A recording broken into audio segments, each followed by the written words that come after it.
আসলে গানটো আমি মানে গোটেই প্ৰকৃতিৰ ওপৰতে গোটেই কৈছো আমাৰ যিটো আমাৰ দৈনন্দিন আমাৰ জীৱন শৈলী তাৰ ওপৰতে আমি চেষ্টা কৰিছো আমাৰ গাঁৱৰ পৰিৱেশটো কেনেকুৱা হয় আমি মাছ কেনেকে ধৰো আমি ধান কেনেকে কাটো আমি কঠিয়া কেনেকে আছো তেনেকুৱা ওপৰতে গোটেই গানটো আমি চেষ্টা কৰিছো আৰু হাই গাইজ আজি মই পোনপ্ৰথমে আপোনালোকক স্বাগতম জনাইছোঁ আপোনাক গুড মৰ্ণিং মোৰ ভিউৱাৰ্ছলৈ আজি স্পেচিয়েল ডে বুলি ক'ব লাগিব আজি আমি গৈ আছোঁ গোগামুখ অভিনৱ হাজৰিকা ষ্টুডিঅ'ত গৈ আছোঁ গান ডাবিং কৰিব মই আৰু এজন ছিংগাৰ গৈ আছোঁ আৰু আমি ঘৰৰ পৰা আহি থাকোঁতে মানে একো নোখোৱাকৈ আহিলোঁ ন ৰাতিপুৱা মানে ইমান ঠাণ্ডাকৈ মানে ভাত পানী খাব মন নাই পানী খাই আছোঁ হয় কিন্তু এয়া পিটিকাৰ এসাঁজ অফাৰখনা পিটিকাৰ এসাঁজত আমি সোমাই ইয়াত মাছে মাংসৰে ধুনীয়াকৈ খাই যাম আৰু এসাঁজটো বঢ়িয়াকৈ তাৰপিছত আপোনালোকে ভিডিঅ'টো চাই থাকিব শেষলৈ স্কিপ নকৰাকৈ মই লাটুদাও আহি আছে ৰেপ চং যে গায় লাটুদা তেখেতৰ লগতো কথা পাতিম তেখেতকো লগ কৰি আপোনালোকক দেখুৱাই আছোঁ ভিডিঅ'ত আৰু ছিংগাৰজনকো দেখুৱাই আছোঁ তেতিয়ালৈকে আপোনালোক ভিডিঅ'টো চাই থাকিব দখৰাকণা স্থিত পিটিকাৰ এসাঁজ নামচিং দাবাকণ অলপ আগত আছে আৰু এইপিনে আছে গোগামুখ ৰোড আৰু এইপিনে আছে দখৰা ৰোড আৰু ইয়াত স্পেচিয়েলভাৱে ইয়াত ধুনীয়াকৈ পিটিকাৰ এসাঁজ এখন দাবা বহিছে ধুনীয়াকৈ আগৰ পৰাই অকল আজিয়ে নহয় আপোনালোকে যদি ইয়াত ডিচাইড কৰিব মন আছে বা চাব বা খাব ধুনীয়াকৈ স্পেচিয়েলভাৱে দিয়ে থলুৱা খাদ্য সামগ্ৰীৰে আপোনালোকে ইয়াত আহি য'ৰ পৰাই নাহক সোমাই আহি খাব পাৰিব ভাত এসাঁজ এয়া ধুনীয়াকৈ লপচিন চপচিন চব ধুনীয়াকৈ ডেক'ৰেশ্যন কৰা আছে বহিবলৈ ধুনীয়াকৈ একদম আৰামী চেয়াৰ দীঘলকৈ দিয়া আছে আৰু মই ভিতৰ ফালটো অলপ দেখুৱাই দিছোঁ আপোনালোকক মানে আজি কি মৰ্ণিং কিমান হৈছে 8-9:15 আৰু এই আছে ভিতৰৰ ডেক'ৰেশ্যন ধুনীয়া হৈছে বহু ৰুম আছে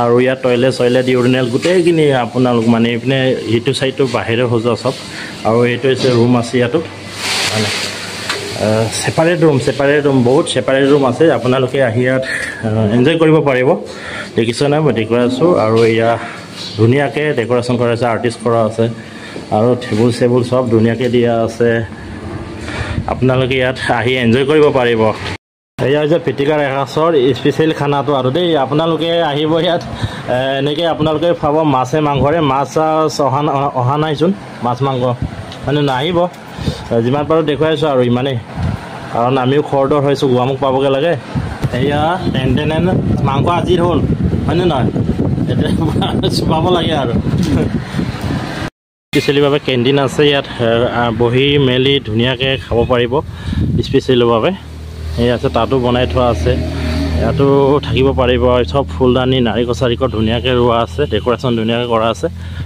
আহিও বিল মাতো এয়া চাওক বঢ়িয়া আৰু এইপিনে ফটো শ্বুট চেলফি ল'ব পাৰিব চেলফি ফটো শ্বুট মানে জেগাটো ইমানেই মানে নীৰৱ আৰু নিস্তব্ধতা আৰু কি হয় নিট এণ্ড ক্লিন জেগাটো পূৰা বঢ়িয়া আহি পালে ফাইনেলি এইটো হৈছে অভিনৱ হাজৰিকা ষ্টুডিঅ'খন আৰু মই এইপিনে ভিতৰত লাটুমণি ৰাজখোৱা আৰু লাটুমণি গগৈ ঢুলীয়া চুলীয়া চব গোটেইখিনি আছে আৰু ছিংগাৰৰ লগতে আছে মই তেখেতসকলৰ লগত কথা পাতিম চিনাকি কৰাই ল'ম আপোনালোকক ভিডিঅ' দেখুৱাই আছোঁ আৰু সেইপিনে চাওক মোৰ জীৱন সাহস এয়া ধুনীয়াকৈ লিখা আছে আহি পালোহি এয়া আছে অভিনৱ হাজৰিকাৰ ষ্টুডিঅ'খন আৰু ষ্টুডিঅ'খনৰ নাম হৈছে ষ্টুডিঅ' খোলা হ'ল ন ষ্টুডিঅ' খোলা হ'ল আৰু এয়া ভাইটি আহিছে লগত আৰু এয়া দাদাও আহিছে বাইদেউ নমস্কাৰ ন কি খবৰ ভাল ভাল আপোনাৰ ঘৰ মোৰ ঘৰ দুলীয়াজান কেতিয়াকৈ আহিলে তাৰপৰা আধা ঘণ্টামান হৈছে পোৱাহি হয় আপুনি বাইদেউজনটোত কিবা দাদাৰ লগত আহিছে ন ঠিকে আছে থেংক ইউ আপোনালৈ ধন্যবাদ থাকিল আৰু এই যে এইজন হৈছে লাটুমণি ৰাজখোৱা আপোনালোক মোৰ চেনেলটিলৈ স্বাগতম জনাইছোঁ পোনপ্ৰথমে হয় কি খবৰ ভাল আজি যে ইয়াত নতুন এটা প্ৰগ্ৰেম মানে প্ৰডাকশ্যন এটা হ'ব গৈ আছে হয়নে নহয় তাকে ভাইটি প্ৰীতম পেগু হয় আমাৰ নতুন বিহু প্ৰজেক্ট এটা কৰিছোঁ লাটুদাৰ লগত তাকে তাৰ কাৰণে আহিলোঁ ডাবিঙৰ কাৰণে আজি হয় বাকী আৰু আশীৰ্বাদ কৰিব ৰাইজে ভাল যাতে হয়। তাৰপিছত আৰু এটা লাটু টু আহিছো এবাৰ, আৰু এটা লাটু আছে ঢোল বজাব আহিছে বন্ধু লাটু। হয় হয় তেখেতৰ লগতো কথা পাতিম। আপুনি এতিয়া গানটোৰ লিৰিক্স আপোনাৰ বুলি শুনিছো, হয় নে নহয়? আপুনি মানে গানটো কি হ'ব বা কেনেকুৱা হ'ব দৰ্শকক অলপ গানটোৰ বিষয়ে জনাই দিব। আচলতে গানটো আমি মানে গোটেই প্ৰকৃতিৰ ওপৰতে গোটেই কৈছো, আমাৰ যিটো আমাৰ দৈনন্দিন আমাৰ জীৱনশৈলী তাৰ ওপৰতে আমি চেষ্টা কৰিছো। আমাৰ গাঁৱৰ পৰিৱেশটো কেনেকুৱা হয়, আমি মাছ কেনেকে ধৰো, আমি ধান কেনেকে কাটো, আমি কঠীয়া কেনেকে আহিছো, তেনেকুৱা ওপৰতে গোটেই গানটো আমি চেষ্টা কৰিছো আৰু। তেতিয়াহ'লে গানটো ৰিলিজটো কেতিয়া হ'ব? ৰিলিজটো আমাৰ আৰু 10-15 দিন জানুৱাৰী 1 উইক। গানটোতো অকল ভিডিঅ'টো ওলাব ন? হয় ভিডিঅ'। আৰু মোৰ চেনেলটি অলপ আপুনি দৰ্শকক কৈ দিব।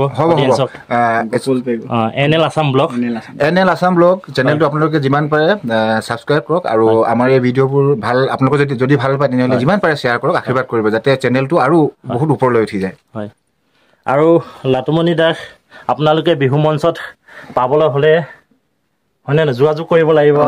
আপুনিতো বিহু মঞ্চত প্ৰগ্ৰেমত যায়, অসম কপাই আছে, তেতিয়াহ'লে আপোনালোকে অনতিপলমে লাটুদাৰ লগত যোগাযোগ কৰি হয়নে নহয় প্ৰগ্ৰেমটোৰ কাৰণে আপোনালোকে যোগাযোগ কৰি থ'ব পাৰিব। নিশ্চয় হয় থেংক ইউ, আপোনাৰ লগত ধন্যবাদ থাকিল। আৰু হৈছে এয়া হৈছে সিজন লাটু হয়। নমস্কাৰ। আপোনাৰ ঘৰ ক'ত বুলি ক'লে? চিলাপথাৰ বাৰতি। হয় আজি আমাৰ প্ৰীতমৰ গান বজাবলৈ আহিলো। আমাৰ লাটুৰ লিৰিক্স ভাল হ'ব যেন লাগিছে, গানটো মই অলপ শুনিছিলো, গতিকে এতিয়া এইজন আহিলে আৰু আমি আৰম্ভ কৰিম। আৰু আপোনালোকে গানটো শুনিব, কেতিয়াবা ওলাব আৰু দুদিনমানৰ পিছত গানটো ওলাব, গানটো ভিডিঅ'ত ওলাব বুলি শুনিছো, হয় নে নহয়? আপোনালোকে সকলোৱে গানটো চাব, শুনিব, ভাল পালে শ্বেয়াৰ কৰিব, আশীৰ্বাদ দিব যাতে আৰু এনেকুৱা নতুন নতুন কাম ভৱিষ্যতে কৰি থাকিব পাৰে।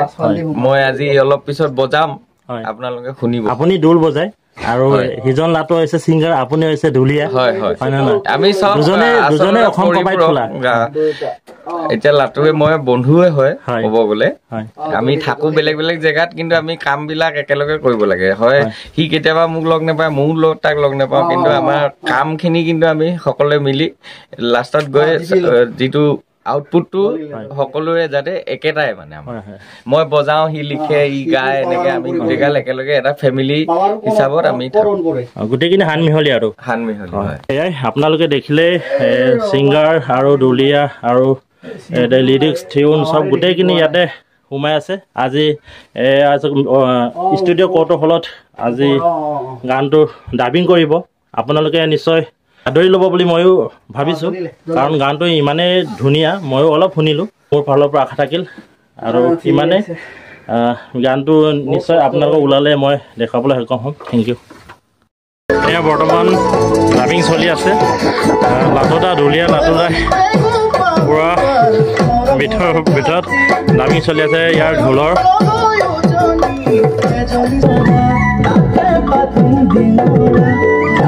ঘোড়ায় আনি দিল